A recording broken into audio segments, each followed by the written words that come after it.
Savez-vous que Jésus est bon? Savez-vous que Jésus est bon? Il est bon, il est bon. Savez-vous que Jésus est bon?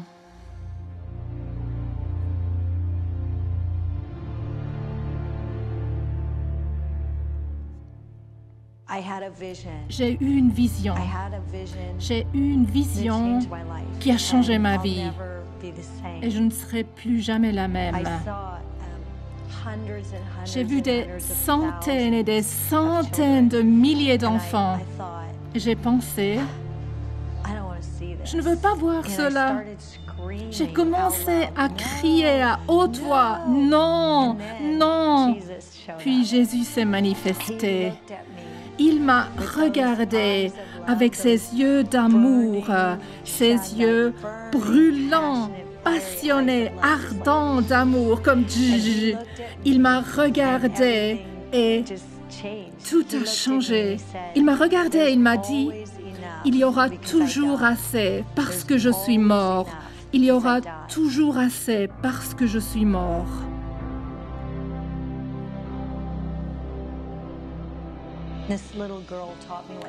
Cette fillette m'a appris à voir à quoi l'amour ressemble. Elle m'a appris à voir à quoi ressemble l'amour et la grâce. Je savais ce que cette fillette faisait. Elle devait vendre son corps avec une seule jambe pour pouvoir manger. Elle vendait son corps n'ayant qu'une seule jambe pour se procurer un bout de pain. Elle vendait son corps de 10 ans avec une seule jambe pour s'acheter un coca. C'est comme... quelqu'un s'arrête pour elle, que quelqu'un s'arrête. Tu sais, cette petite fille souffre. La douleur en elle était indescriptible. Sa grand-mère était une sorcière. Donc, après que leur maison est brûlée et que la jambe de la fillette est brûlée, dans l'incendie, la grand-mère a dit aux 2 frères aînés, « Allez dans les champs et tuez Elena, tuez-la, lapidez-la, car elle nous est inutile. Elle n'a aucune valeur pour nous. Il lui manque une jambe. » Donc, ses frères l'ont amenée sur un champ et l'ont lapidée. Ils l'ont crue morte, mais elle vivait encore. Elle était là par terre, ensanglantée, brisée, mourante. C'est si clair, tu peux lire l'Évangile, tu peux le lire.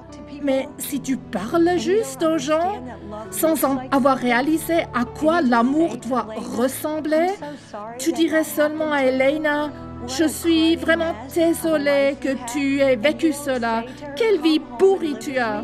Et tu ne lui dis pas, « Viens à la maison et vis avec moi. » Alors, c'est quoi? Je ne sais pas ce que c'est l'amour s'il ne ressemble pas à quelque chose. Un jour, après un certain temps, elle me regarde, elle me dit, « Maman, je veux rentrer chez moi. » Et moi, j'ai pensé, jamais. Ma première réaction, c'était jamais. Non, j'ai juste dit non, non.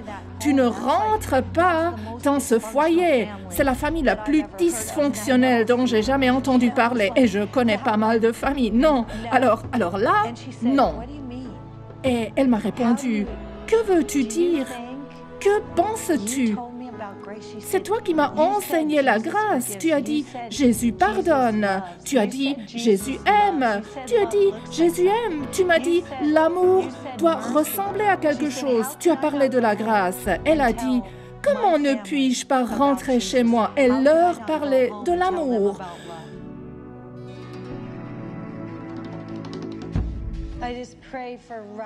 Je prie qu'un amour radical vienne chambouler cette génération. Dieu, je prie que l'amour vienne et élargisse chaque cœur.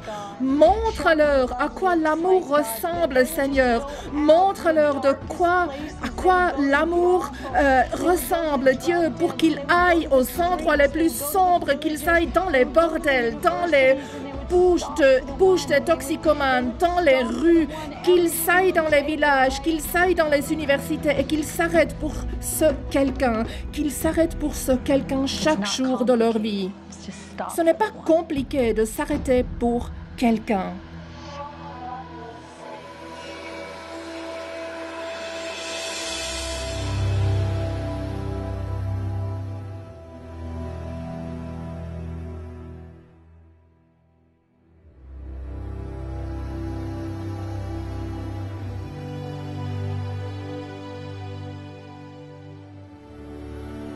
Arrête-toi pour ce quelqu'un, la simple force de l'amour en action.